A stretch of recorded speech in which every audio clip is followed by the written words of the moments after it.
Hello guys, কেমন আছো সবাই? সবাইকে নতুন একটা ব্লগে নতুন একটা সকালে অনেক অনেক স্বাগত। তো তোমরা কেমন আছো এবং তোমাদের দিনকাল কেমন কাটছে অবশ্যই জানিও। তো দেখো, শিবরাত্রির কালী পুজো, তো শিবরাত্রির দিন কিন্তু শিবের পুজো হয়ে থাকে, কিন্তু শিবরাত্রির দিন কালী পুজো হয় আমার শ্বশুর বাড়িতে, মানে মৌলির বাবার বাড়িতে। কারণ এই দিন, মানে যখন প্রথম পুজোটা শুরু হয় তখন কিন্তু পাপায়ের মামা মানে আমার শালাবাবুর কিন্তু পৈতের সময় মায়ের পুজো শুরু হয়েছিল এই শিবরাত্রির দিন।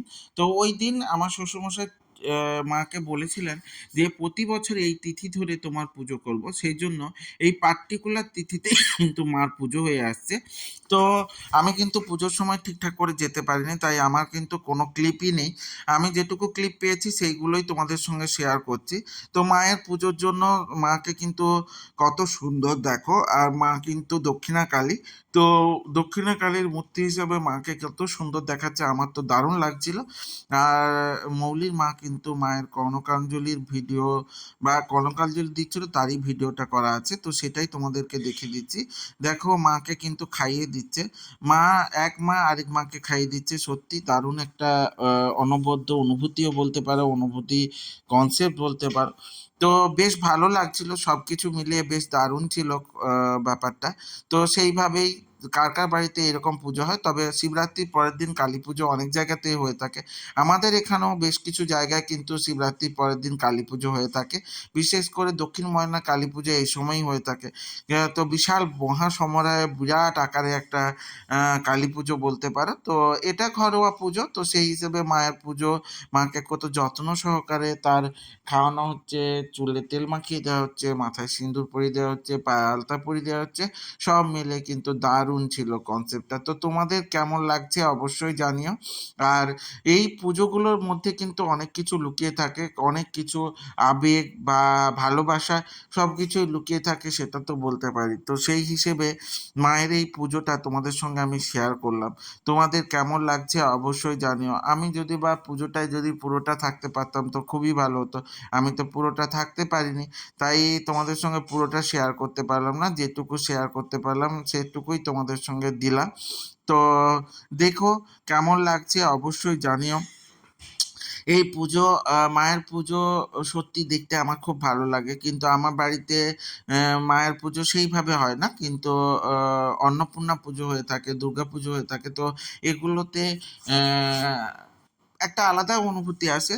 তো মা করাল বদনী কালী, যার হচ্ছে কালো রূপের সত্যি আলোর জ্যোতি চারিদিকে ছড়িয়ে পড়ে। তো মায়ের আশিস এবং আশীর্বাদ যেন সবার উপর ছড়িয়ে পড়ুক এবং সবার উপর কিন্তু বর্ষিত হোক। সবাইকে মা ভালো রাখুক এবং খুব আনন্দে আশীর্বাদ করুক, সেটাই বলবো। তো সেই হিসাবে এই পুজোটা আমি তোমাদের সঙ্গে শেয়ার করলাম, বা এই পুজোর ক্লিপগুলো তোমাদের সঙ্গে শেয়ার করলাম, আর মায়ের কনকাঞ্জলির ভিডিওটা পুরোটাই প্রায় শেয়ার করলাম। তো তোমরা দেখে জানিও তোমাদের কেমন লাগছে আমার এই কনসেপ্ট অনুযায়ী। তোমাদেরকে আমি পুরোটাই প্রায় বলছি। তো সেই হিসাবে তোমাদের কাছে কিন্তু আমি আশা করব যে তোমরা কেমন কি মনে করছো অবশ্যই কমেন্ট সেকশনে জানিও। আর তাছাড়া তোমরা কি কি নতুন ব্লগ চাইছো সেটাও কিন্তু আমাকে জানিও, কারণ তোমাদের ব্লগগুলোর যেমন চাইবে সেই অনুযায়ী আমি তোমাদের সামনে রিপ্রেজেন্ট করার চেষ্টা করব, এটাই আমি বলতে পারি। যাই হোক, তোমরা খুব খুব ভালো থাকো এবং খুব আনন্দে থাকো। এবং যাদের যাদের বাড়িতে পুজো হয় এবং কেমন কি রীতি অনুযায়ী এবং কোন তিথি অনুযায়ী মায়ের পুজো হয়ে থাকে সেটাও কিন্তু কমেন্ট সেকশনে জানিও। তাই আমি কিন্তু তোমাদের বাড়ি ঘুরে ঘুরে এসে জেনে যাব যে কখন কখন পুজো হয়, এবং সেই পুজো অনুযায়ী ওয়েট করে থাকবো মায়ের দর্শন লাভের জন্য। এরপরে দেখো, সব থেকে কঠিন একটা সময়, এই সময়টা সত্যি এলে একটু চোখে জল চলে আসে, একটু হলেও মনটা খারাপ হয়ে যায়, একটু মনটা ভারাক্রান্ত হয়ে যায়। মা তার বাপের বাড়ি ছেড়ে শ্বশুরবাড়ি চলে যাচ্ছে।